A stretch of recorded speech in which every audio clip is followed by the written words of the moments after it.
Hello दोस्तों, नमस्कार। IAS topper academy में आपका बहुत बहुत स्वागत है। आज हम देखेंगे एमपीपीएससी प्री का 10वां यूनिट, जिसमें से 10 नंबर के क्वेश्चन आते हैं। ये 2020 का नया सिलेबस के आधार पर बना है। और 10वें यूनिट में हम देखेंगे राष्ट्रीय एवं प्रादेशिक संवैधानिक या संविधिक संस्थाएं आते हैं, जिसमें से ये कौन इसमें पूरे के पूरे आयोग हैं। देखेंगे कौन कौन से आयोग आते हैं। तो भारत निर्वाचन आयोग, राज्य निर्वाचन आयोग, संघ लोक सेवा आयोग, मध्य प्रदेश लोक सेवा आयोग, नियंत्रक एवं महालेखक परीक्षक, नीति आयोग, मानवाधिकार आयोग, महिला आयोग, बाल संरक्षण आयोग, अनुसूचित जाति एवं जनजाति आयोग, पिछड़ा वर्ग आयोग, सूचना आयोग, सतर्कता आयोग, राष्ट्रीय हरित अधिकरण, खाद्य संरक्षण आयोग इत्यादि। अगर देखा जाए तो ये प्री में इसके केवल इस यूनिट से 10 नंबर के क्वेश्चन पूछे जाते हैं और पूछे भी गए हैं पिछले पेपर में। ये अगर हम देखते हैं इसको तो मेंस से ही ये सिलेबस संबंधित है। इसमें कुछ यूनिट जो हैं, इस यूनिट में कुछ ऐसे टॉपिक हैं जो अलग से हैं, जैसे राष्ट्रीय हरित अधिकरण, ये आपके मेंस में नहीं है। खाद्य संरक्षण आयोग की बात करें तो ये भी आपके मेंस में संबंधित है, लेकिन दूसरे पेपर वाले में संबंधित है। तो लगभग देखा जाए तो अगर आपका मेंस क्लियर है तो प्री क्लियर हो जाएगा। तो इसमें कितने हैं? भारत निर्वाचन आयोग, राज्य निर्वाचन आयोग, संघ लोक सेवा आयोग, मध्य प्रदेश लोक सेवा आयोग, नियंत्रक एवं महालेखक परीक्षक, नीति आयोग, मानवाधिकार महिला आयोग, बाल संरक्षण आयोग, अनुसूचित जाति एवं अनुसूचित जनजाति आयोग, पिछड़ा वर्ग आयोग, सूचना आयोग, सतर्कता आयोग, राष्ट्रीय हरित अधिकरण और खाद्य संरक्षण आयोग। इन आयोगों से अगर देखा जाए तो यहाँ पे 10 नंबर के क्वेश्चन आएंगे आपके एमपीपीएससी प्री में। तो सबसे पहले हम जानेंगे राष्ट्रीय, जो इसमें दिया है संवैधानिक और संविधिक। संवैधानिक और संविधिक का मतलब क्या होता है, तो इसमें अंतर क्या है, संवैधानिक और संविधिक में अंतर क्या होता है। तो कुछ ऐसे आयोग हैं जो संविधिक और संवैधानिक अलग है, जिसमें से अगर हम बात करें तो देखेंगे, जो हम आपको बताए तो जैसे भारत निर्वाचन आयोग, संघ लोक सेवा आयोग और नियंत्रक महालेखक परीक्षक, राष्ट्रीय अनुसूचित जाति, राष्ट्रीय अनुसूचित जनजाति और राष्ट्रीय पिछड़ा वर्ग, ये राष्ट्रीय है, यानी ये संघ के द्वारा लागू किया जाता है। और प्रादेशिक में मध्य प्रदेश राज्य निर्वाचन आयोग और मध्य प्रदेश लोक सेवा आयोग। तो ये देखा जाए तो ये संविधिक है, संवैधानिक है। और संविधिक की अगर बात किया तो संविधिक और संवैधानिक में सबसे पहले अंतर जान लेते हैं। तो संविधिक की अगर बात किया जाए तो संविधिक क्या होता है, तो देखेंगे संविधान के विभिन्न अनुच्छेदों के तहत जिन निकायों का उल्लेख है उन्हें हम संवैधानिक निकाय कहते हैं। यानी संविधान के अनुच्छेदों में जिसका उल्लेख किया जाता है उसे हम क्या कहते हैं, संवैधानिक कहते हैं। और अगर संविधिक निकाय की बात किया जाए तो संविधिक निकाय वह निकाय होता है जिसे संसद या राज्य विधानमंडल के अधिनियम द्वारा गठित किया जाता है। केवल गठित किया जाता है, कोई संविधान में इसका विशेषकर कोई उल्लेख नहीं मिलता, केवल गठित बस किया गया है। लेकिन संवैधानिक की बात किया जाए तो संवैधानिक जो संविधान में इसका उल्लेख होता है वही क्या कहलाता है, आपका संवैधानिक। और संविधिक का कोई विशेष उल्लेख नहीं होता, किसी धारा और अनुच्छेद में इसका कोई उल्लेख नहीं होता है। तो आई होप कि आप समझ गए होंगे संवैधानिक और संविधिक होता क्या है। तो इसमें से सबसे पहले हम पढ़ेंगे भारत निर्वाचन आयोग। भारत निर्वाचन आयोग पहला टॉपिक दिया है आपके यूनिट 10 में। तो देखेंगे भारत, देखा जाए तो भारत एक विशाल देश है जिसकी विशाल जनसंख्या है। इसका भौगोलिक विस्तार की बात करें तो काफ़ी ऊपर, देखा जाए तो उत्तर से दक्षिण और पूर्व से पश्चिम की ओर फैला हुआ एक बहुत बड़ा विस्तार में फैला हुआ ये देश है। यहाँ देखेंगे भारत में जो चुनावों को लोकतंत्र जो होते हैं उसको महापर्व कहा जाता है। और यहाँ देखा जाए तो स्वतंत्र एवं निष्पक्ष चुनाव होते हैं। भारत में चुनाव आयोग के द्वारा ये चुनाव कराए जाते हैं जो स्वतंत्र एवं निष्पक्ष चुनाव कराने की जिम्मेदारी किसको रहती है? भारत निर्वाचन आयोग को। अब अगर देखा जाए तो ये संविधान के भाग 15 में वर्णन किया गया है और अनुच्छेद 324 से 329 के मध्य इसका वर्णन है। ये आपको विशेषकर याद रखना है कि किस भाग में है, भाग 15 में, और अनुच्छेद 324 से 329 के मध्य इसको रखा गया है। निकाय कैसा है? संवैधानिक व स्वतंत्र आयोग। तो निकाय की बात किया जाए तो संवैधानिक मतलब इसका संविधान में उल्लेख किया गया है और ये स्वतंत्र है। इसको स्वतंत्र का मतलब होता है कि इस आयोग पर किसी का कोई दबाव नहीं होता है। अब कहेंगे बात किया जाए तो भारत निर्वाचन आयोग की स्थापना कब हुई है? तो 25 जनवरी 1950 को इसकी क्या किया गया है? स्थापना। और मुख्यालय की बात किया जाए तो दिल्ली में। ये आपको विशेषकर याद रखना है। और अब इस बात किया जाए कि इसका दिवस कब होता है, तो 25 जनवरी जब स्थापना हुआ है, जिस डेट में स्थापना हुआ है उसी डेट पर इसकी दिवस भी मनाया जाएगा। अब इसकी संरचना की बात किया जाए, संरचना का मतलब ये होता है कि इसमें कितने अध्यक्ष शामिल होते हैं, कितने सदस्य। तो अध्यक्ष एक ही होगा, चाहे कुछ भी कोई संस्था होगा या कोई आयोग होगा तो आयोग में एक ही अध्यक्ष होंगे, बाकी सदस्य होंगे। तो इसमें एक अध्यक्ष और 2 सदस्य हैं। कितने हैं? एक अध्यक्ष और 2 सदस्य। इनकी कार्यकाल की बात किया जाए, पदावधि की बात किया जाए तो 6 वर्ष या 65 वर्ष की उम्र में। 6 वर्ष का मतलब इनका कार्यकाल 6 वर्ष होगा।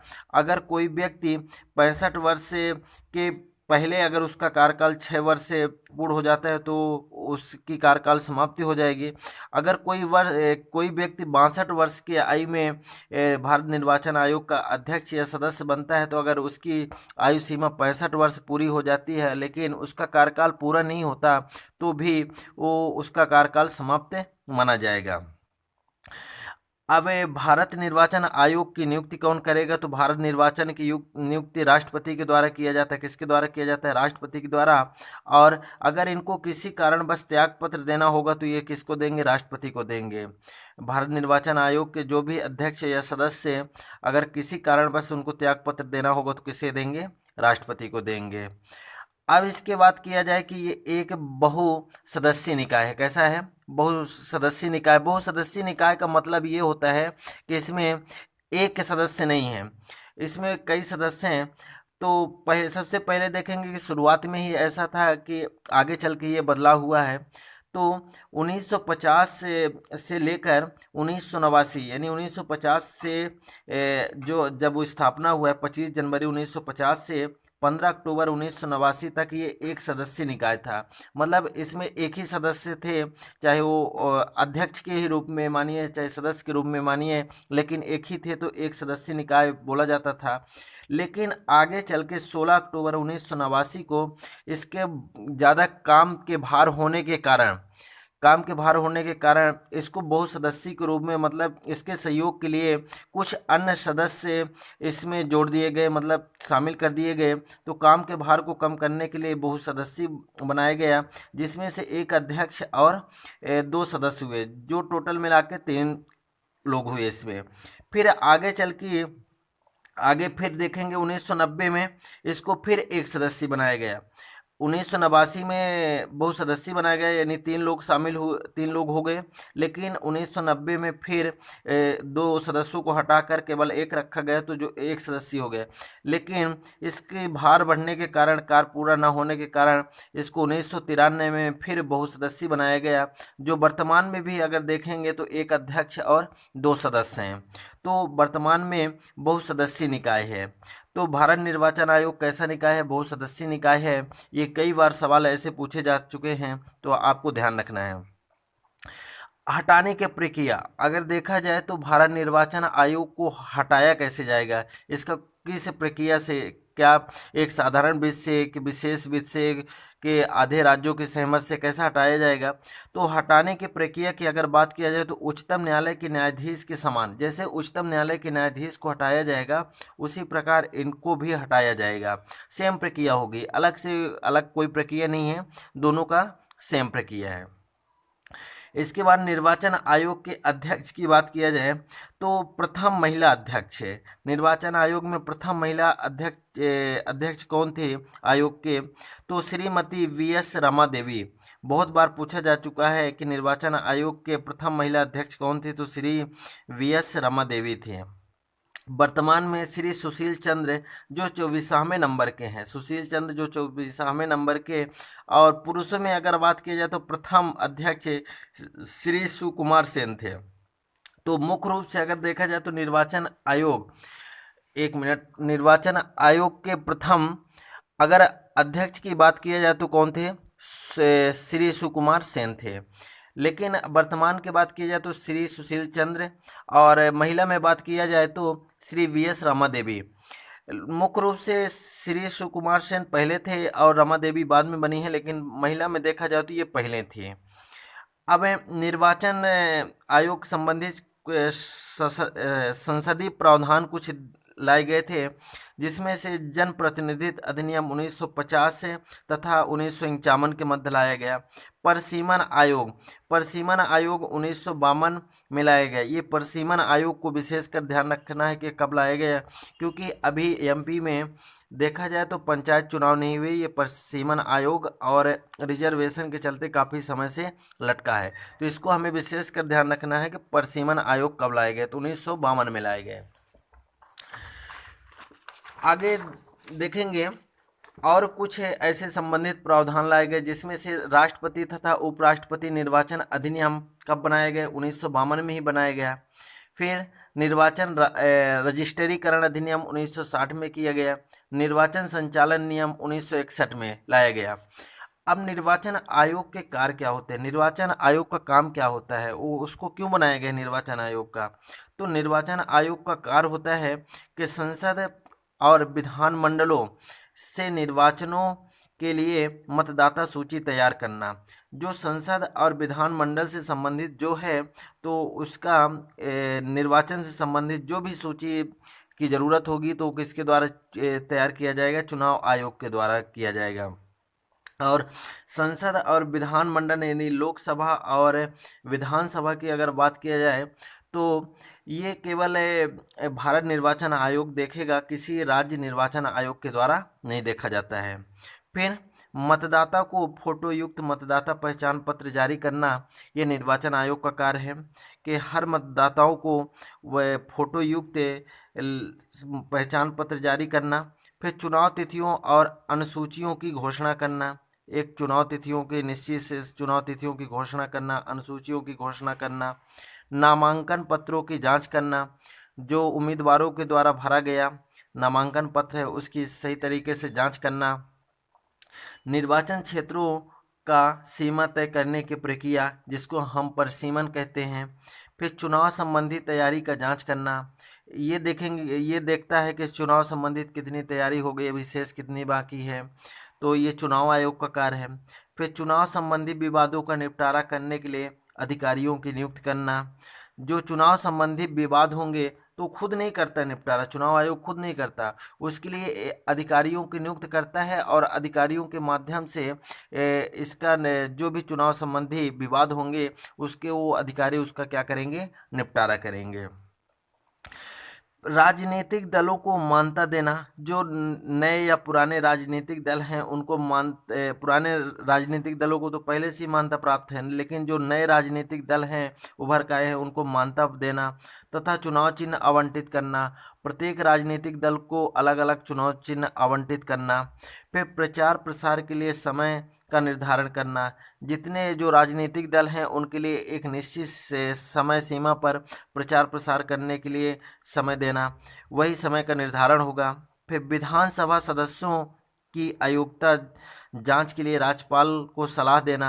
अब देखेंगे जो विधानसभा संबंधित जो सदस्य होंगे उनकी योग्यता पर कोई संदेह तो नहीं, जैसे उनके द्वारा कुछ जानकारियां छुपाई जा रही हैं, ये सब जांच करना कि इस चुनाव के लिए योग्य हैं कि नहीं हैं, ये सब चुनाव आयोग का कार्य है कि वो राज्यपाल को सलाह दें कि वो उसकी जांच कराएं कि ये सही है कि नहीं, ये चुनाव लड़ सकता है कि नहीं। फिर निर्वाचन में खर्च की सीमा निर्धारित करना, लोकसभा विधानसभा में, दोनों में। तो जो निर्वाचन आयोग के द्वारा एक से निश्चित खर्च का निर्धारण करना कि इतने ही पैसा खर्च किए जा सकते हैं, अगर इससे ज़्यादा खर्च किए जाएंगे तो उन पे कार्रवाई हो सकती है, क्योंकि इससे भ्रष्टाचार फैलता है और मतदाताओं को पैसे केवल आकर्षित किए जाते हैं। तो इसको निर्वाचन आयोग के द्वारा प्रावधान करके इसको रोकना इसका कार्य है। फिर देखेंगे निर्वाचन के प्रकार। अब देखेंगे निर्वाचन के कितने प्रकार होते हैं। तो प्रत्यक्ष, अप्रत्यक्ष, डायरेक्ट, इनडायरेक्ट। प्रत्यक्ष निर्वाचन क्या होता है? प्रत्यक्ष निर्वाचन की अगर हम बात करें तो जिसमें मतलब कहा जाए कि जिसको जनता के द्वारा सीधे चुने जाए, मतलब जनता के द्वारा डायरेक्टली वोट दिया जाए, वो प्रत्यक्ष होता है। अप्रत्यक्ष का मतलब चुने हुए प्रत्याशियों द्वारा ही वोटिंग करना, वो अप्रत्यक्ष कहलाता है। प्रत्यक्ष में जैसे लोकसभा और विधानसभा में हर उम्मीदवार को अधिकार है, जो हर जनता को अधिकार है कि जो 18 वर्ष से पार कर चुका हो या 18 वर्ष को हो गया हो, वो मतदान कर सकता है। वो लोकसभा में भी कर सकता है, विधानसभा में भी, लेकिन राज्यसभा में नहीं कर सकता। राज्यसभा में चुने हुए उम्मीदवार ही इसमें मतदान करेंगे। तो जिसको जनता के द्वारा डायरेक्टली वोट नहीं दिया जाता है वो अप्रत्यक्ष कहलाएगा, और जो जनता के द्वारा वोट दिया जाता है वो प्रत्यक्ष कहलाएगा। अब मताधिकार की आयु क्या होगी? आपको अगर वोट डालना है तो आपकी आयु क्या होगी? तो इसकी न्यूनतम आयु, अधिकतम आयु होनी चाहिए। तो अगर न्यूनतम आयु की बात किया जाए तो 21 वर्ष है, और अधिकतम आयु की कोई सीमा नहीं है। आप जब तक जीवित हैं तब तक आप 21 वर्ष से, अगर कहा जाए तो 21 वर्ष से ऊपर हैं तो आप निर्वाचन कर सकते हैं। लेकिन इसको आगे चलकर 61वें संविधान संशोधन अधिनियम 1989 में कि 21 वर्ष काफ़ी लंबा हो जाता है, तो इसको घटाकर 18 वर्ष कर दिया गया। तो ये उस समय जब किया गया तो उस समय भारत के प्रधानमंत्री कौन थे? राजीव गांधी थे।